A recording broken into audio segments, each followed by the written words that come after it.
Autopsia de la Psique. Bienvenidos.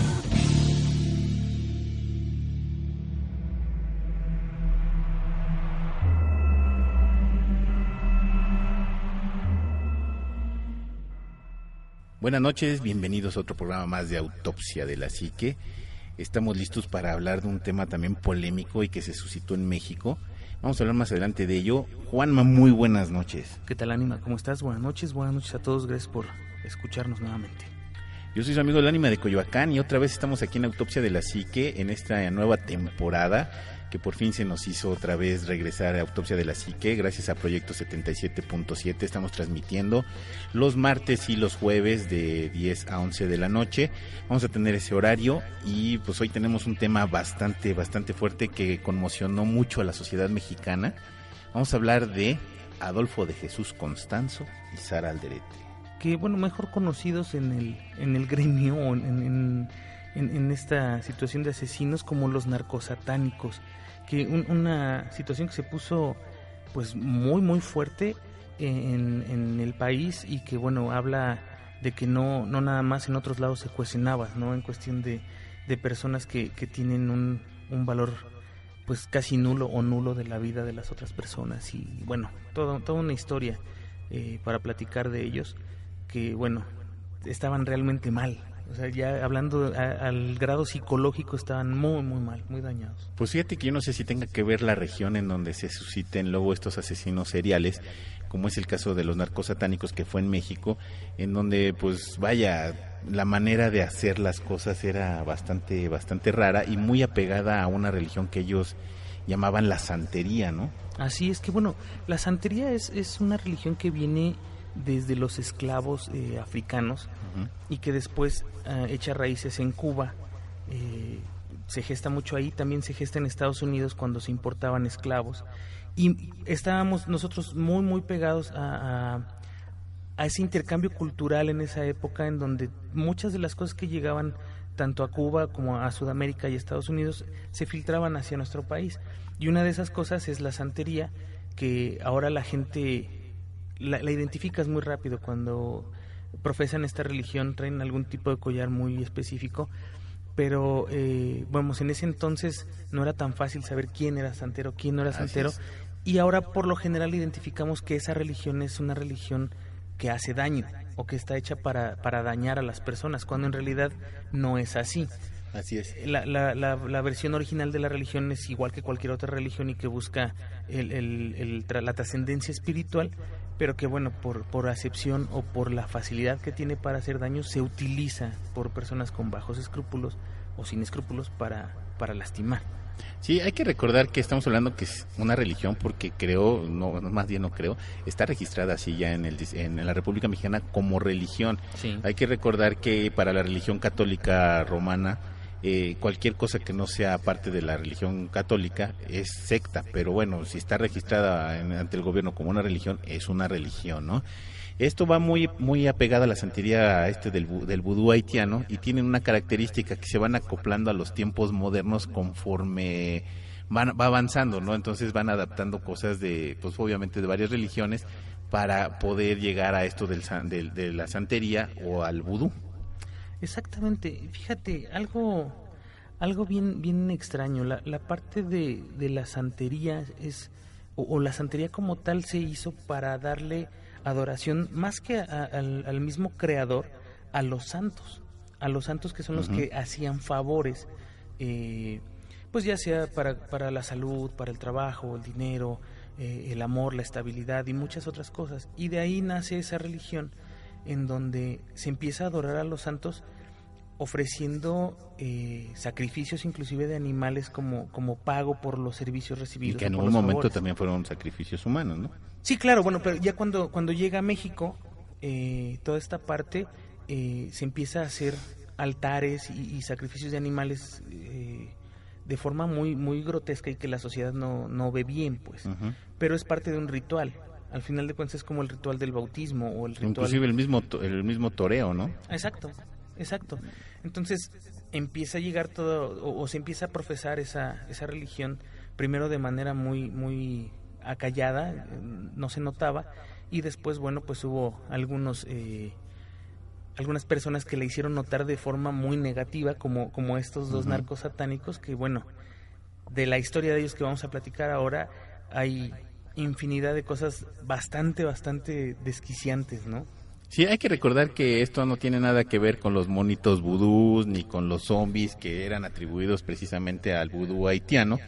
Y pues vaya, no tiene nada que ver, porque eso es más bien ya como una película o como parte de un estereotipo de películas de Estados Unidos, hablando de Hollywood, que no tiene nada que ver con este tipo de cosas, ¿no? Aquí los monos vudús que generalmente se manejan son totalmente diferentes a los que vemos en las películas y que tienen otro tipo de ejercicio para hacer el mal, ¿no? Se podría decir.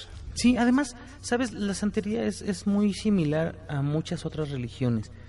O no sé si tiene alguna base en común o qué es lo que pasa, pero la santería es como la contracara de la magia blanca, de alguna manera.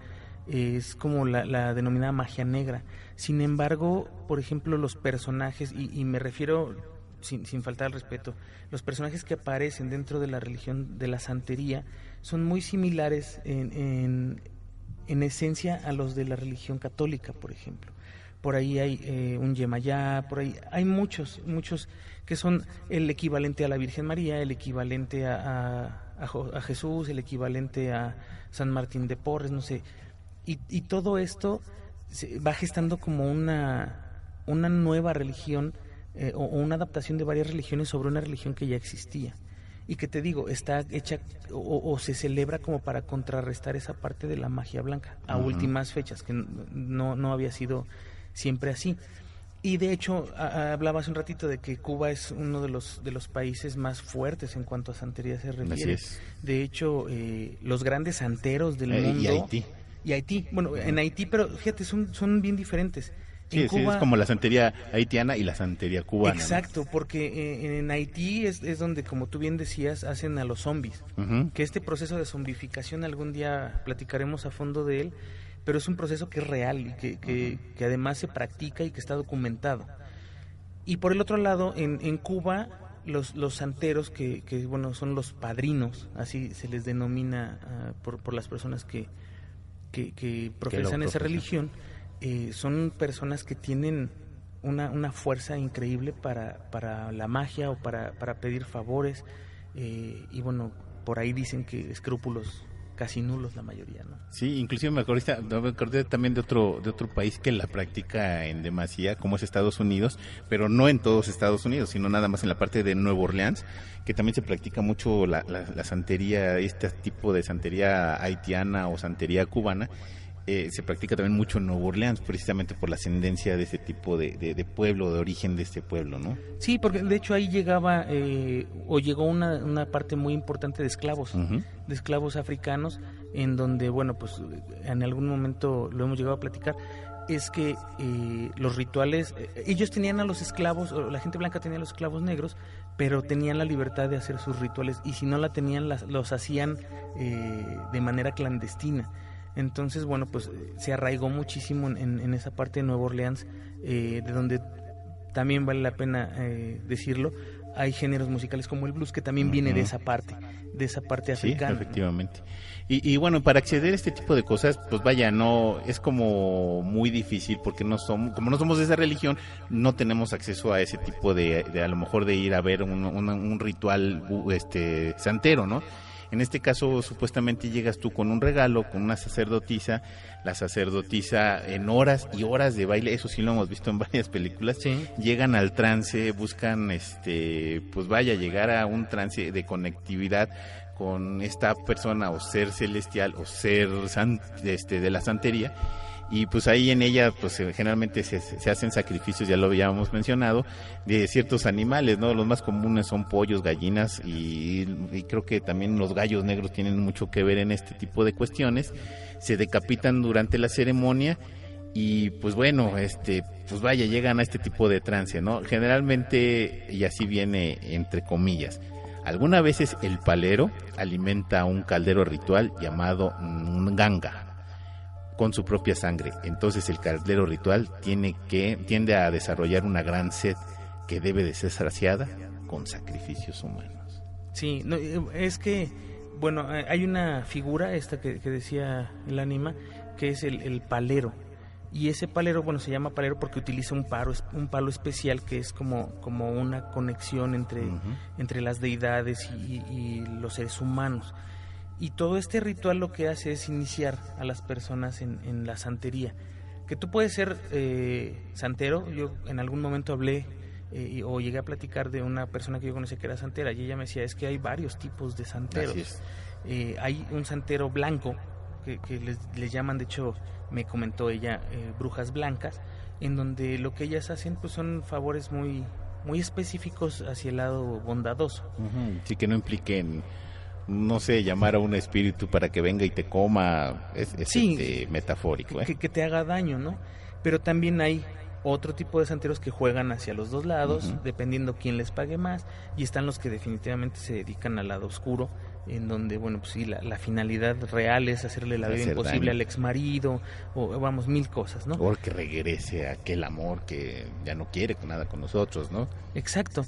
Y entonces es ahí donde entra la parte bien interesante de... Pero ojo, esto no es nada más, por ejemplo, estamos hablando de la santería en sí porque es parte de lo que nos atañe, de lo que vamos a hablar de los narcos satánicos, pero lo mismo lo puedes encontrar en cualquier religión. La católica, hay gente que es católica y que va a la iglesia, que va con los padres, pero también hay gente que es satánica y que tiene otro tipo de culto. O sea, generalmente en todas las religiones hay un lado bueno y un lado oscuro. Son los némesis, la pelea entre el bien y el mal, y Exacto. Que a final de cuentas van dejando a ciertos representantes de, por ejemplo, a los satánicos o a la gente que es cristiana, a lo mejor a los padres, diáconos y todo lo que viene con ello, ¿no? Exacto. Y fíjate, para entrar un poco más en materia de qué onda con estas personas, primero que nada vale la pena mencionar que este señor se llama Adolfo de Jesús Constanzo González. Él nació en Estados Unidos, no nació en México. De hecho, él nació en Estados Unidos y fue hijo de una pareja de cubanos que iba huyendo desde Cuba por la revolución castrista, iba hacia Estados Unidos, que en esa época fue por ahí de 1962, él nació un 1 de noviembre. Había mucha gente que salía de Cuba en lanchas y que salía de Cuba como podía y se iban a los Estados Unidos, el sueño americano que tenían ahí. Y entonces estos señores llegan para allá, llegan a Estados Unidos, nace su hijo y empieza a tener una serie de actitudes un poco... o más bien casi nada comunes. El niño era muy serio, era extremadamente limpio, tenía... ahora es como una enfermedad ya muy tipificada, pero en ese entonces no. Que se llaman manías. Exacto, era más como maniático o maníaco. Y además era muy meticuloso, le gustaba mucho que las cosas tuvieran un orden específico y justo como él lo necesitaba o creía que necesitaba que las cosas fueran. Hay un cambio en su vida muy fuerte, que después de un tiempo el papá desaparece 1 año después de que nace el niño, y la mamá y la abuela se van a Puerto Rico a vivir, donde, bueno, pues el niño tuvo un padrastro que además tenía muchísimo dinero y tenía negocios con mucha gente, él tenía bastante lana, ¿no? Y a los 10 años, después de haberse ido a Miami, se muere el padrastro. Entonces tiene 2 golpes definitivos en su vida de la imagen de esa guía, ¿no? Como niño pues te enfocas al padre, como niña te enfocas tal vez un poco más a la madre, y él tiene ese problema 2 veces y a una edad muy corta. El primero a lo mejor no lo recordaba, pero conocía la existencia y la desaparición de esta persona, y después el padre adoptivo que pues también termina desapareciendo de su vida. Y fíjate que es muy curioso cómo luego el medio ambiente donde te desarrollas tiene mucha influencia de lo que luego realizas o eres cuando eres grande, ¿no? Vamos a hablar, por ejemplo, de la madre de Delia González del Valle, y que dices que, como bien mencionas, ya había tenido 2 rupturas, llámese por desaparición o por muerte de sus parejas sentimentales, y se casa una tercera vez. Exacto. Pero vaya, tampoco duró mucho este matrimonio, y pues vaya, en la comunidad cubana de Miami todo el mundo sabía que la madre de Adolfo era una sacerdotisa de palo mayombe. Que era lo que hablábamos hace rato. Así es. Y al igual que su abuela, pues habían sido de Cuba, y Delia realizaba este tipo de situaciones de encantamientos, de rituales, y bueno, que realmente eran para la misma comunidad en donde ellos vivían, ¿no? Y entrenó al hijo para transformarlo en un poderoso mago que ella creía que era, ¿no? Que tenía potencial para ser este gran mago. Y además, pues Constanzo era muy, pues galanzón, ¿no? Sí, tenía suerte con las chamacas, que de hecho desde muy temprana edad empezó a tener amoríos con mujeres más grandes que él. Y además, bueno, siendo entrenado por la mamá para tener ese poder, ¿no? Como un gran sacerdote o un gran mago de la religión. Fíjate. Es que está comprobado que las personas que son atractivas para otro tipo de personas, llámese hombres o mujeres, generalmente son más propicios para que sean influenciados por este tipo de personas, ¿no? Uh-huh. Por la guapura, por la manera de hablar, por la manera de dirigirse, ¿no? Exacto. Y fíjate, llega a ser tan bueno este chavo que le empieza a conseguir clientes a la mamá. Independientemente, le empieza a conseguir clientes a la mamá y él empieza a hacerse de una reputación propia, como un oráculo, como un medium. Empezaba a tener esa percepción de poder leerle los astros a las personas. Y finalmente, ya por ahí por el año de 1983, cuando él ya tenía 21 años de edad, su mamá y él se mudan a México, uh-huh. Que es ahí donde empieza como otro cambio muy importante de su vida. Ya había ido de Miami, o bueno, de Estados Unidos, ya se había ido a Puerto Rico, ajá, sí. y después moverse de regreso a otro país. Son cambios muy importantes, ¿no?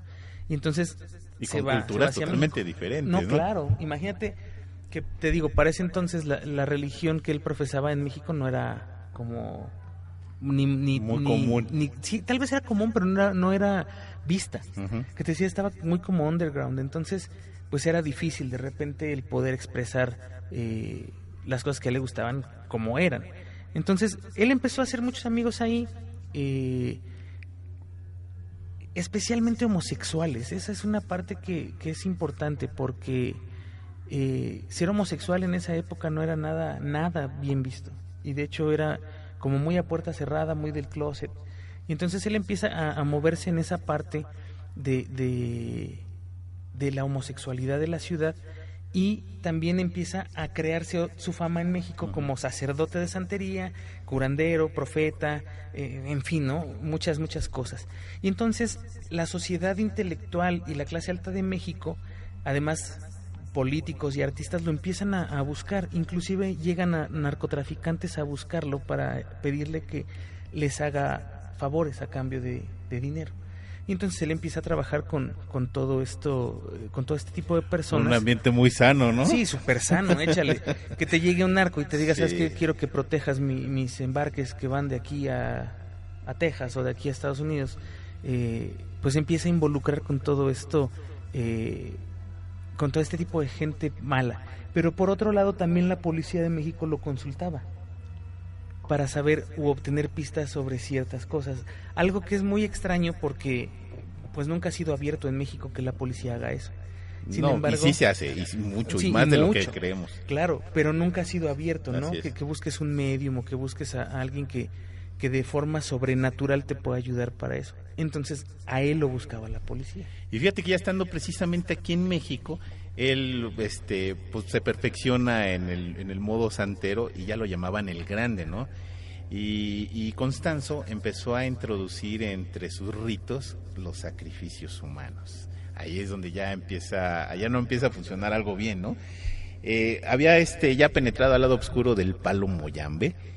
Y pues vaya, el atractivo aspecto que ya lo habíamos mencionado de Adolfo y su magnetismo personal le hicieron irresistible, pues obviamente para ambos sexos. Ya habíamos hablado que primero eran con las damas, y luego empezó a buscar esta parte de la comunidad homosexual para que siguieran realizando sus ritos, ¿no? Constanzo recorrió el camino del palo Moyambe, y pues ya implicaba sacrificios humanos, antropofagia y tortura. Sí, fíjate, es que esta parte es muy, muy fuerte. Se empezó a hacer de muchos seguidores, Constanzo, y ya la gente lo conocía, no nada más por ese tipo de favores que eran pagados. Ya hasta el padrino ya le decía, ¿no? Era el padrino de las personas. Y entonces él utilizaba ese carácter tan especial que tenía y trataba con la gente de una forma muy fuerte, era muy violento y era muy vengativo con la gente. Sí. Entonces la gente empezaba a obedecerlo y a seguirlo por miedo, que eso te darás cuenta que a lo largo de la historia ha funcionado increíblemente. La gente ha seguido a líderes negativos por el miedo de la represalia, ¿no? Uh-huh. De lo que les pueda llegar a pasar. Y lo mismo sí, pasa no con tanto él. por afición o seguirlo como adoración, ¿no? Sino hasta por miedo de que me vaya a hacer algo, de que me salga, como a la gente que está en el narcotráfico, ¿no? Entras pero no sales. Exacto. Y este cuate empezaba a hacer orgías, empezaba a tener relaciones sexuales con sus clientes y además era violento. Uh-huh. Mezclaba la parte de la sexualidad con la violencia y con muchas otras cosas, y se volvió un manipulador total. Sí, tenía el poder de hacer lo que quisiera, porque además te decía, si tú no haces esto, yo tengo el poder para hacer que te vaya mal, que te mueras, que tu familia sufra, y la gente se lo compraba. Entonces, no, y además si ya había tortura, ya había sacrificios humanos y esto de comer carne humana, pues sí te la piensas, ¿no? No, claro, y entonces con eso logró manipular a la gente para que hicieran lo que él quería todo el tiempo. Híjole, qué fuerte, ¿no? Pues ahora vamos a hablar de su compañera, ¿no? De Sara María Alderete, que ella nació el 6 de septiembre del 68 en Matamoros, Tamaulipas, donde creció y se casó a los 18 años y se divorció a los 20. Fíjate que esto es curioso porque Constanzo tuvo a su primer hijo a los 14 años con una mujer más grande. Que él, ¿no? Bueno, pero eso es otro tipo de cuestión. Entonces ella ya a los 20 ya tenía su divorcio. Ella había estudiado en Texas, pues vivía en Matamoros, nada más cruzaba el puente para estudiar en esta universidad. Ella era muy alta, era atlética, pues que medía casi 1.80 de estatura, ¿no? Y llamaba la atención sus ojos grandes y bonitos. Y pues ella se separa y se va a Matamoros y a Estados Unidos constantemente para estudiar. Sí, empieza a brincar ahí entre la escuela y después regresa a México y conoce a un narcotraficante, fíjate, que se llamaba Gilberto Sosa. Él la conquista, empiezan a tener una relación y ella venía a México para estar aquí, verse aquí, luego se iba para allá, se veían allá y demás. Y en una situación muy extraña, conoce a Constanzo, en donde el coche de ella queda en un casi accidente de frente con el coche de Constanzo. Uh-huh. Y entonces eso es lo que los hace que se conozcan. Los amigos de este muchacho le empiezan a decir de cosas a ella, pues para molestarla. Sin embargo, Constanzo va y muy amablemente le dice, no, ¿sabes qué? Mira, vamos a platicar, no pasa nada, nos tomamos un café. Y entonces se van a tomar un café y él le lee el tarot y eso empieza a generar una relación entre ellos. Al final de cuentas, bueno, pues es la forma en la que ellos alcanzan a tener esa cercanía. En esa lectura del tarot, él le dice que ella va a conocer a una persona que tiene un problema y que ella no va a saber cómo poder ayudarla. Entonces eso la intriga y se mantiene en contacto con él, que es como algo del destino, ¿no? O sea, te tenías que topar con él. ¿Por qué precisamente con él? Viniendo de un noviazgo con un narcotraficante, sí, y caes con una persona que por azares del destino también estuvo metido con narcotraficantes y que está metido en todo este rollo de la santería y demás, y de repente pues se mezclan, ¿no? Es la combinación perfecta en el momento perfecto. Sí, fíjate que aquí estaba leyendo este pedazo y lo voy a leer textual. En el libro de memorias de ella, que dice que el libro se llama Me dicen la narcosatánica, narra su primer encuentro precisamente con Constanzo, ¿no? Dice, Constanzo y los otros dos venían en un gran marquís, pasándose el camellón. La banqueta era baja. Aceleré, pero enseguida me alcanzaron. Me hacían señales de que me pasase. Yo negaba con la cabeza. La adrenalina se empezó a apoderar de mí. La misma sensación que sentía de pequeña cuando me iba detrás de los sepelios rumbo al panteón. Me acercaba al féretro antes de que lo bajaran al hoyo y veía la cara del muertito para identificarlo entre los deudos. Cuando lograba encontrar al muerto entre la gente, El corazón daba un brinco hasta la garganta. Lo acompañaban otros difuntos que ya había visto en anteriores sepelios. Me paraba en las tumbas más altas, me trepaba hasta las estatuas, ya fueran cruces o ángeles, o solo los bloques con las leyendas ya conocidas de aquí yace el cuerpo de X, te recordamos con amor y cariño de tu esposa e hijos, etc. Este tipo de sepulcro era el más propicio porque no tenía que hacer malabares para ver. Uy. En ocasiones, al igual que los dolientes, yo también lloraba por esos pobres seres que se quedaban en la tierra y que no querían dejar ir al que ya estaba del otro lado y al que sí podía ver. Eternamente me ha gustado los cementerios. De toda la vida me han fascinado la luna y su luz intensa en las tumbas blancas. Siempre he tenido fascinación por lo desconocido. Es una atracción que me inunda el alma y el espíritu y me explota por el cuerpo como si fuera una fuente de lucecitas. Nací extraña, crecí extraña y sigo siendo extraña. Es una sensación de calor que me sube desde los pies hasta los cabellos y en ocasiones me baja como una corriente eléctrica de los cabellos hasta la planta de los pies. Unos conocedores de lo paranormal que visité durante un congreso en Matamoros consideraron que esa sensación es mi ser etéreo, que se tiene que desprender de lo corporal. O como me lo diría el médico, no hija, es tu adrenalina provocada en X circunstancias. Es como algo caliente que me hace querer escupir el corazón. El conductor del Gran Marquis me provocó esa sensación. De pronto me cerró el paso, casi choca su auto contra el mío. Se bajó del coche y se acercó a mi ventana. Cerré los seguros y subí los vidrios. Mi corazón se acercó más al vidrio, lo tocó con los dedos, indicándome que me bajara. Le dije que no. Ándale, bájalo, no te voy a hacer daño, niña, solo quiero hablar contigo. Su acento era cubano o puertorriqueño. De entre su camisa salieron collares de muchos colores, como los de Elenita la Negra, como los que usaban los santeros en la religión yoruba o lukumi. Lo sabía, pero estaba estudiando para elaborar un trabajo que quería presentar al profesor de antropología en la universidad, con quien me identificaba mucho. Hasta la fecha le guardo admiración porque comprendía y entendía cada uno de lo que platicábamos con él, dentro y fuera de las aulas. Allí, enfrente de mí, tocando mi ventana, estaba la oportunidad de terminar mi investigación. Los claxonazos nos surgían a tomar una determinación. Su coche atravesaba el paso del mío.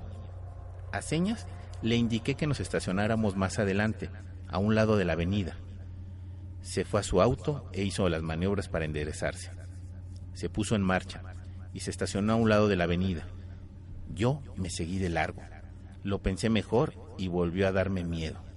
Él me persiguió y pensé que después de todo lo mejor era parar y hablar de una vez por todas, o continuaría persiguiéndome por toda la ciudad, tan pequeña. Me estacioné y él puso su coche frente al mío. Adolfo de Constanzo era guapo, atractivo, corpulento, ojos claros, casi verdes, cabello castaño muy claro, facciones delicadas, muy finas para ser tan recio, sonrisa cautivadora, mirada hipnotizante, extraordinariamente enigmático. También traía una medalla de una santa con una copa. Santa Bárbara, bendita Changó, me dijo. ¿Qué quieres saber? ¿Si has encontrado al amor de tu vida? Está enfrente de ti. Me llamo Adolfo de Jesús Constanzo, y tomé su mano para recibir un saludo de presentación. ¡Qué óvole! O sea, fue más como acoso. ¿Sí?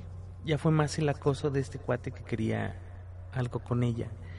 Que, bueno, la situación se vuelve un poco como fastidiosa, ¿no? Para Esto me recuerda a un dicho que siempre decimos aquí en México, que es el indio alegre y le das maracas, ¿no? Si ella ya tenía esa fascinación por ir a ver los muertos a las tumbas, ver quién era, que abrieran las ventanas para ver al muerto y identificarlo, pues ya no te habla de que pues eso no está así como muy normal, ¿no? No, además ella tenía una situación muy especial. Ella podía ver a los muertos. Mira, qué curioso. Entonces, era esa parte donde, por eso tenía esa fascinación tan especial por lo paranormal, porque ella podía ver no solamente a la persona que estaba muerta en ese momento, a la que estaban enterrando, sino a muertos que había visto en ocasiones anteriores en ese mismo panteón alrededor de la gente que estaba enterrando al ser querido. Entonces, por eso fue toda su fascinación, ¿no? Y luego el hecho de que Constanzo se acercara a ella y fuera tan persistente, que coincidiera con que ella estaba haciendo una investigación sobre la santería y sobre todas estas cosas, pues es como cerrar el botón, ¿no? Como cerrar el candado. Pues sí, digo, es el indio alegre y le das maracas, pues haces una cosa bastante explosiva, ¿no? Exacto. Imagínate que de repente te pongas a tener contacto con una persona que practica la santería, teniendo tú todo ese bagaje de situaciones paranormales extrañas, y que una persona a la que te encontraste sea tan embaucadora y tan manipuladora que de repente te des cuenta de que ya te están haciendo un rito de iniciación, que de hecho él inicia a Sara en la santería. Después de, bastante rato de haber estado ya juntos. Y por aquí dice, fíjate, me metió a un cuarto y me rompió los pants que traía puestos, me bañó, me ordenó que me vistiera de blanco. Después de haber rezado y orado, habló en dialecto. Entramos al cuarto sagrado, me hincó y me empezó a vendar los ojos. Olía a habano, me echaba humo encima, me estaba mareando. Escuché voces que oraban en dialecto, en patois. Todo era tan mágico. Me empecé a atemorizar, aún dentro de la conmoción, por esas voces que escuchaba. Reconocí las voces de Adolfo, de Constanzo, y la de Martín Rodríguez, otra persona que estaba con ellos. Me daban indicaciones de lo que debía de tocar y de beber. Era alcohol. Me roció con él al tiempo que yo debía escupir el que tenía en la boca. Mucho después sentí un ardor especial en mis manos, en las piernas, en el pecho. Oí el quejido de un chivo. Adolfo me sacó de ahí un momento y después me volvió a meter. Oraba y oraba pidiendo mi protección. Minutos después me quitó la venda de los ojos y me destapó los oídos. Me vi llena de sangre en el pecho, manos y piernas. No te asustes, ya pasó, estás protegida. Son pequeñas rayitas que el Egún quiere que tengas. Se te van a borrar. Son como las de mis ahijados. No son como las de mis ahijados, esto es diferente. Poco podía ver a mi alrededor. Hasta después me di cuenta de que allí estaba Helio, otra persona. Ya lo había rayado. El término rayado es también un término de la santería. Le había hecho cruces y flechas con una navaja en la espalda, pecho y pantorrillas, y luego le dijo: yo soy tu padrino, Martín y Omar son tus mayordomos, Jorge y Demián son tus hermanos, y Sara es como tu madrina. Debes cuidarla. Mientras hablaba yo miraba a un gallo muerto y algo que parecía un chivo pequeñito. Helio estaba sangrando mucho. Adolfo me pidió que le echara cenizas del puro para que separara la sangre, pero yo me salí a vomitar. Alcancé a escuchar que los demás me dijeron que yo no servía para esas cosas. Para acallar cualquier protesta, Adolfo les dijo que yo era su esposa, y se fue tras de mí. Yo me sentí muy importante, y estaba protegida por Adolfo de Jesús Constanzo. Sentía una fuerza extraordinaria, sensacional. No se lo conté a nadie. Era un gran secreto. Me dio un amuleto, un collar de cuentas de colores rojo y blanco que nadie debía tocar. Me lo puse junto a mi rosario que siempre tengo. Nadie. Pero antes del año caí en la cárcel y todos lo tocaron. Pasó por muchas manos en la procuraduría y yo también. Órale, qué bastante fuerte, ¿no? Pues es que ese tipo de iniciaciones, ese tipo de rituales son muy, muy fuertes. Sí. Nunca he presenciado uno, pero sí he escuchado de ellos en varias ocasiones y créeme que son muchísimas cosas. Todo esto que narra ella de que fuma puro, del aguardiente, de hecho hay varios animales, hay varios contenedores con cosas, no sé qué son. He visto el altar, pero nunca he visto el ritual en sí. Y tienen muchas cosas ahí. Y todavía la parte de rayar a una persona, que es realmente lastimarla, sangrarla, es muy, muy fuerte. Y más para una persona que pues, estaba haciendo una investigación sobre eso, pero pues yo creo que no se imaginaba que iba a terminar ya en ese proceso, ¿no? Fíjate que yo he visto gente que estaba rayada, ¿no? Que tenía sus pequeñas laceraciones. Bueno, aquí es donde se reúne ya lo satánico con lo narco, ¿no? Exacto. Porque dice que a las 2 semanas el novio de Sara, Serafín Hernández, le confió que una rama de la familia pues ya estaba casi perdiendo toda su riqueza, que no le estaba yendo bien. Le llama a Constanzo para contarle que esa predicción que había dicho de que iba a tener algún problema con alguien muy cercano, pues se estaba presentando, ¿no? Él conocía el poder y la riqueza de lo que alardeaban los capos de la droga, y él decía, bueno, pues si ellos son ricos, pues yo también quiero serlo, ¿no? Y Sara terminó en ese momento enamorándose de Constanzo, y el novio de Sara, Serafín, pues ¿qué crees? Que también estaba poco a poco cayendo bajo el encanto de este misterioso cubano.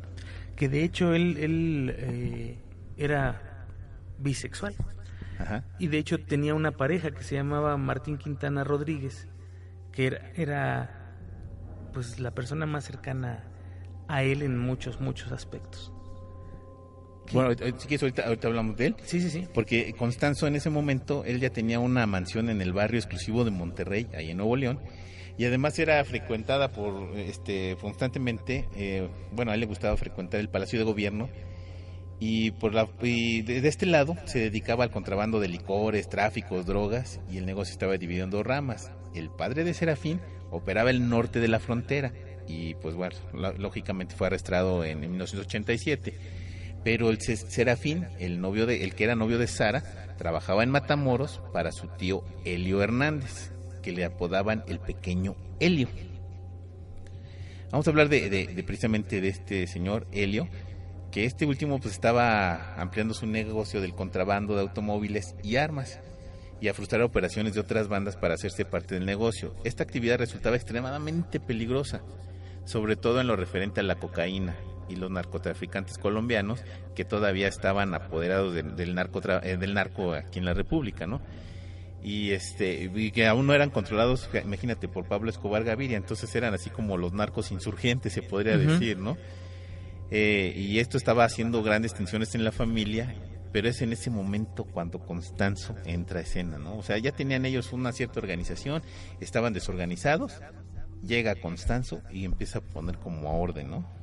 Sí, pues se vuelve la cabeza de la banda. Al final de cuentas empieza a como a dar esas órdenes de para dónde sí, para dónde no, qué es lo que se tiene que hacer, cómo se tiene que hacer. Que es una mala combinación.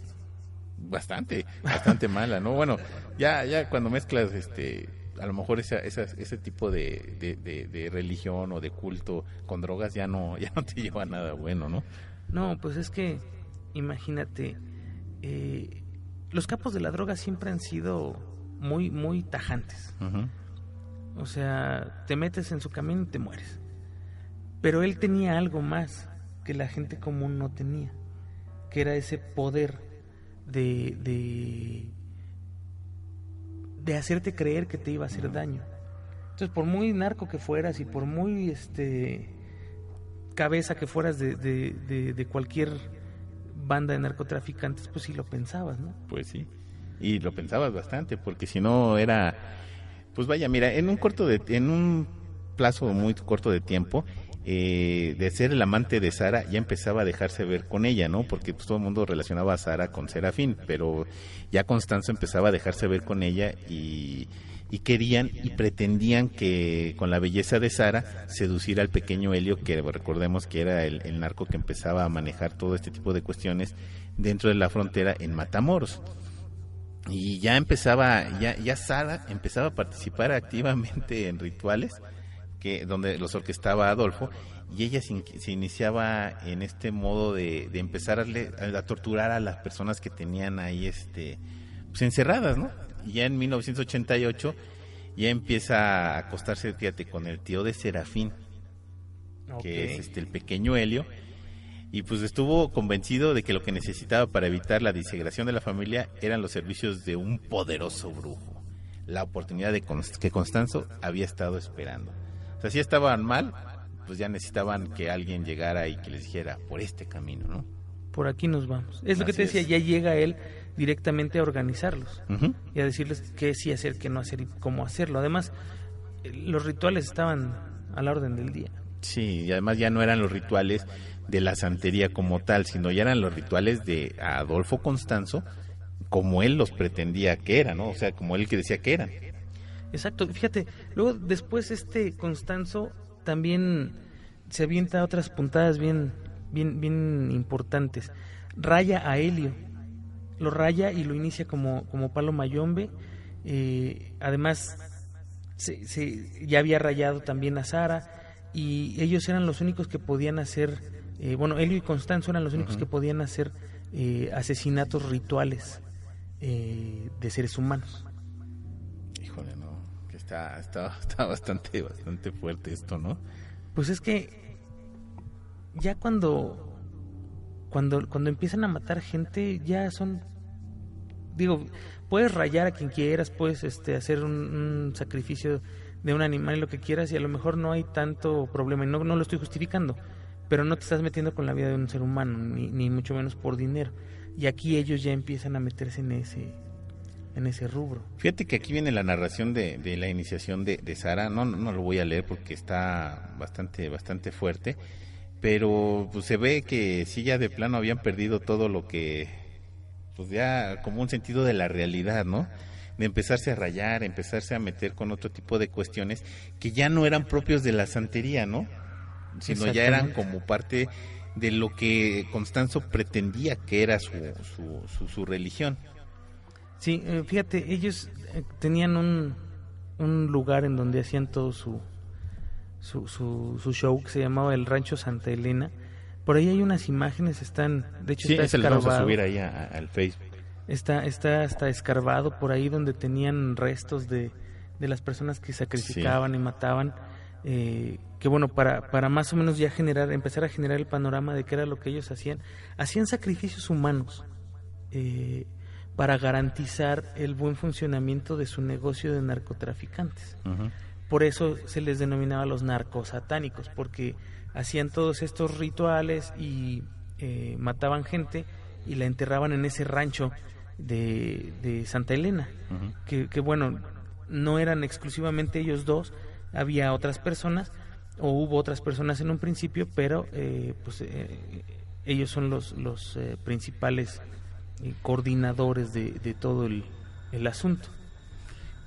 Sí, y bueno, y ya después vienen muchas parejas de Constanzo, en donde ya se empiezan a ver más sacrificios. Obviamente ya se tomaban a los homosexuales, parejas de Constanzo, para hacer este tipo de sacrificios. Si bien lo mencionabas, en ese rancho, creo que estaba en Matamoros, era donde ya empezaban, pues ya se les botaba la chaveta y empezaban a hacer rituales ya mezclados entre santería, rituales de narco, rituales de un montón de cosas, que ya era como otro tipo, ya no era la religión santera, volvió lo mismo, pero era para hacer todo este tipo de cuestiones, ¿no? Y además ya empezaban a coleccionar este tipo de cuestiones, ¿no? Ya veías a Constanzo con collares de ¿cómo se llama? De vértebras humanas, ¿sí? Dedos humanos, y decías, bueno, esto ya no es lo que uno pues vaya, considera, ¿no? Sí, que además los sacrificios que hacía Constanzo no eran meros sacrificios al estilo de te acuesto aquí y te corto la cabeza. O sea, había todo un proceso de tortura, que además tenía sus herramientas para torturar a las personas. Y que no eran nada limpias, estaban oxidadas, ¿no? Sí, claro, por ahí está un machete, un martillo, un cincel. O sea, imagínate lo que hacía con eso, ¿no? El nivel de sadismo era enorme. Logró arrastrar con él a muchísimas personas en todo este proceso, en donde... Pues fíjate, voy a mencionarte así rápido lo que había en el Rancho Santa Elena, que había colillas de cigarro, botellas vacías de aguardiente, envoltorios de caramelos, adoradores del diablo, vaya, había huesos, había, pues vaya, hasta pedazos de carne humana, ¿no? Que era una escena así bastante grotesca, como de película de terror. Sí, de hecho,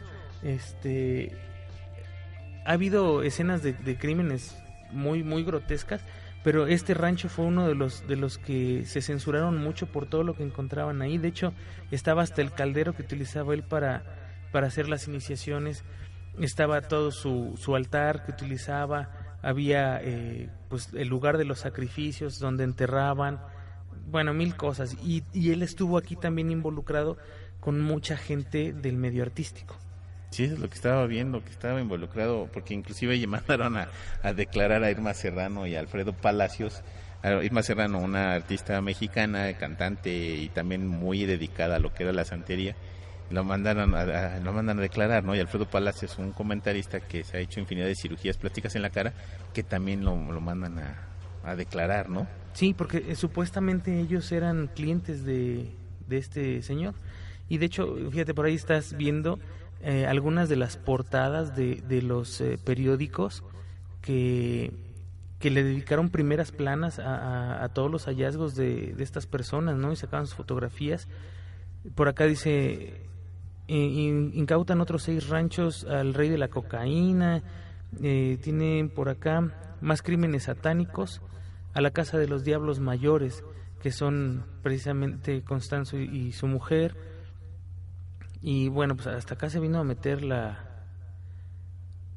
Jim Mattox, que era fiscal de distrito en Estados Unidos. Y tenían, no, es que está horrible. Yo veo las imágenes y te lo juro que es como súper pesado. Tienen por ahí una imagen de la estancia del lugar con una mesa llena de cosas. Está horrible. Por ahí está el rayado que tenía Constanzo en la espalda, con las flechas y todo. Y bueno, pues hay fotografías de cadáveres de Constanzo abrazando a Martín Quintana. Pues sí, fíjate, mientras trataban de controlar a la chica, otro miembro del grupo de Álvaro León Valdés, el Dubi, otra de las parejas sentimentales, perdió la calma, tomó su arma, disparó ráfagas de AK-47 por la ventana. Los federales respondieron con fuego de ametralladora. Constanzo, enloquecido al verse atrapado, gritaba con el poder del palo mayombe, lo que había hecho vulnerable a las balas e inmortal. Tomó fajos de billetes, los arrojó por la ventana.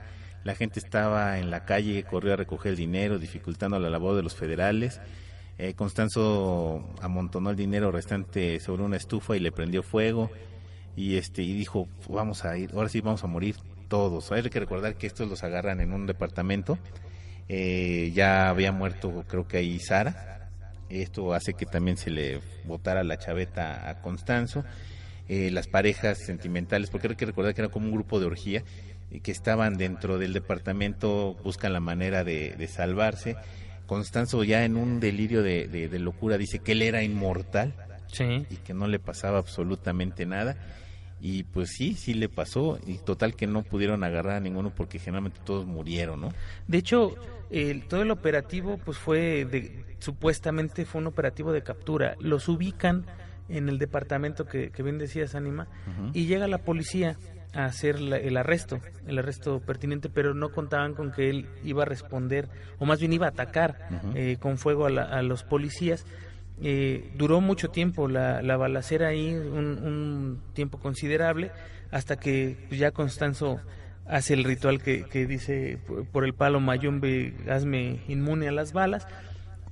Lo matan junto con su pareja. Él queda tendido en una especie de sillón junto con una de sus parejas sentimentales, y logran capturar al resto de la banda, que eran otras de sus parejas y otras de las personas que estaban ahí, y son las que se van a la cárcel. Pero en realidad a Constanzo no lo pudieron detener. Bueno, están corrigiendo que Sara no murió. Sara sí la agarraron y estuvo en la cárcel, y la metí, y ella es donde escribe sus memorias, y ahí viene donde la violan, porque pues obviamente tuvieron represalias la gente con estas personas, de donde le hicieron torturas increíblemente salvajes, peor o más de lo que ellos hicieron afuera, ¿no?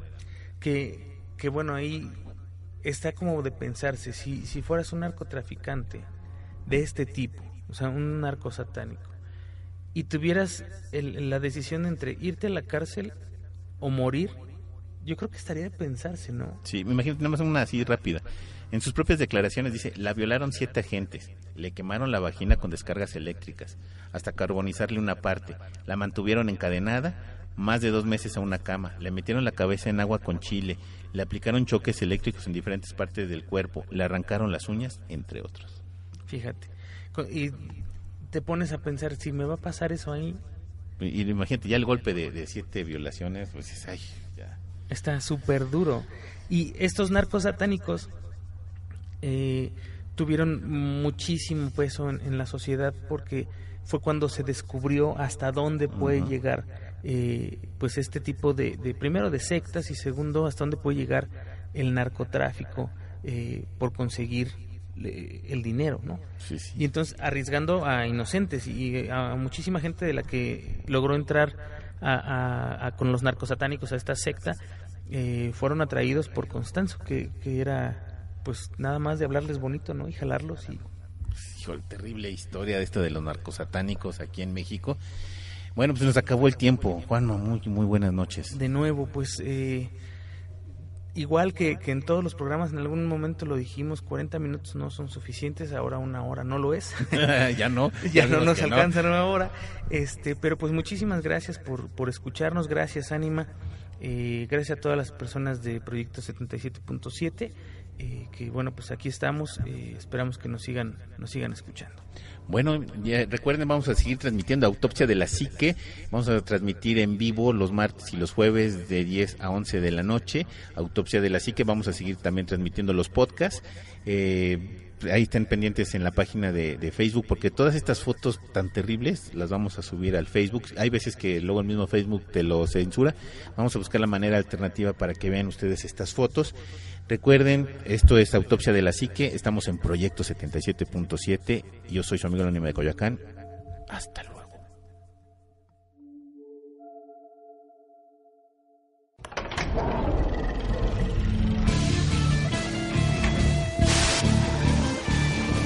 Autopsia de la Psique.